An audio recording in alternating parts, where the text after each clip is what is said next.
disappointed in the first half. We did not. We weren't us in the first half.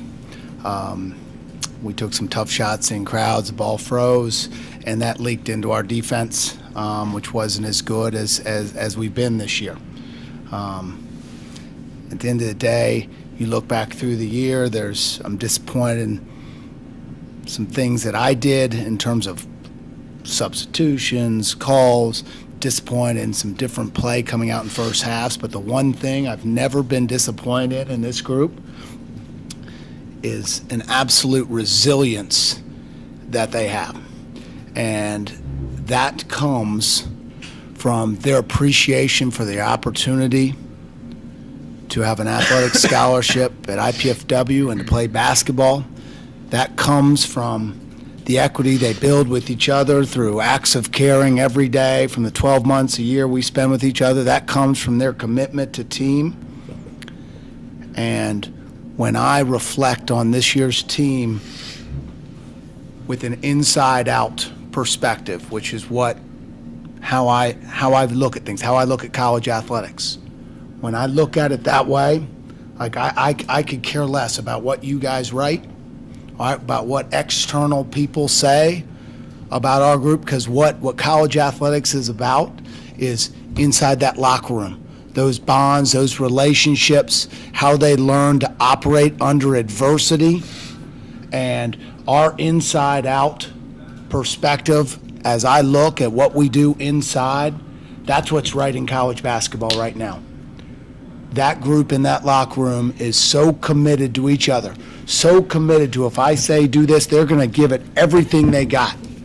And I'm very, very pleased with this year, although disappointed with the outcome. And yeah, I like to win games, and we've won a lot of games, but we've won games over the years because of that inside-out perspective and our commitment to our process. Questions for the student athlete, please. We'll start over here in the second row. Jeff, go back to the form. Used to be a Bridge Fargo. John, did you ever lose hope, and how did you get it back?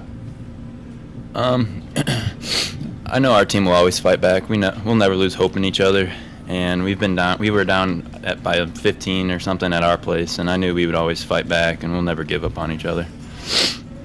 Third row over here on the left. Eric Fennell, Bison Information Network, NDSU's TV studio.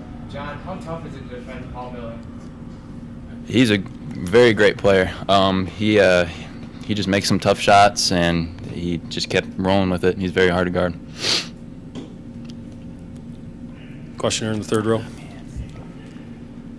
John, what did you do different in the second half to turn it around? I think we just played our brand of basketball like we should have in the first half, but we didn't really do that well. We got the ball happy. We had more pace to our game, and we just played our brand of basketball better. Anything else for John? Okay, if not, we'll go ahead and excuse you back to the locker room. We appreciate you coming down. And we'll continue with some questions for Coach. Start in the second row here. Yeah, John, final minute. Can you take us through from your perspective what you needed to do?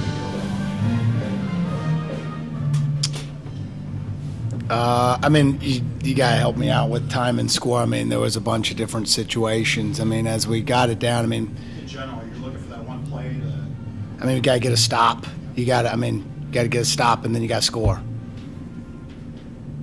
I wish I could give you more on that. I don't know. If you give me a certain play, I can reference a certain play, but, they were leading. We got to score more points than them. Yeah, it was. Are you talking about the last one where we had to foul afterwards? We executed what we were trying to. he drew a big crowd.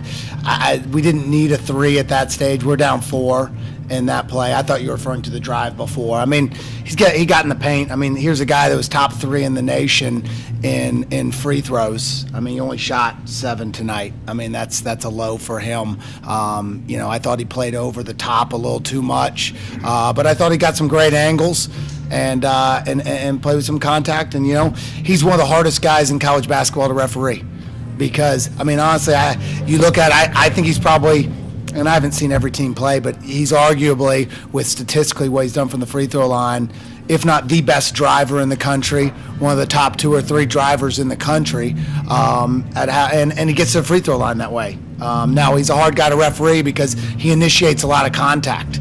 As you probably saw in my reaction, I probably thought he deserved a few more, but I've never been satisfied with how many free throws we've gotten. Let's take one here. Third row. Then we'll come back to Matt. Coach, how hard is it to beat a team 3 times in a single season? Well, it's gotten us 2 years in a row. But then the year before that, we took care of it. I think I don't even look at it as 3 times in a year, but you look at, I got so much respect for North Dakota State. Dave does a great job. Before him, Saul did a great job. Before that, Coach Miles, I mean, there's just great tradition there, and winning tradition. They do it the right way. They keep the game simple, and they just teach them how to play the game, and they play with unbelievable toughness. Our mantra on the top of our board every time we play North Dakota State is that, the only way to beat North Dakota State is you got to out-tough them. And we did that twice this year. And I do think there's a great challenge to take a program as well coached as that with that sort of tradition and out tough them 3 times in a row. I think it's very, very challenging. At the end of the day, though, I mean, like John said, I mean, I'm disappointed. I'm frustrated. We weren't us in the first half. We've had maybe 3 to 4 halves all year long like that. And, I'll give credit to North Dakota State. They did a good job. I mean, they came out ready to play and they scored. They made buckets and scored the ball. But on our offensive end, I mean, we settled for tough shots and our process wasn't very good. We didn't swing it. Ball froze. And didn't play with great pace. But some of that was, and then that leaked into our defense. So that was all self-imposed with how we do. And so, at the end of the day, it is. It's tough to beat anybody 3 times, but it's tough to beat North Dakota State once. I mean, they're really good. I got a lot of respect for them. I think we have another one in the third row here. John, you're down 18 and a half, and then didn't start great in the second half either. They pushed the lead to, I think, 23. You kind of run out of time at that point. How did you find a way to finally kind of get it turned over and start to make a run? I mean, the last 4, 5, 6 years, we've been one of the best offensive teams in the country. We can score the ball in bunches.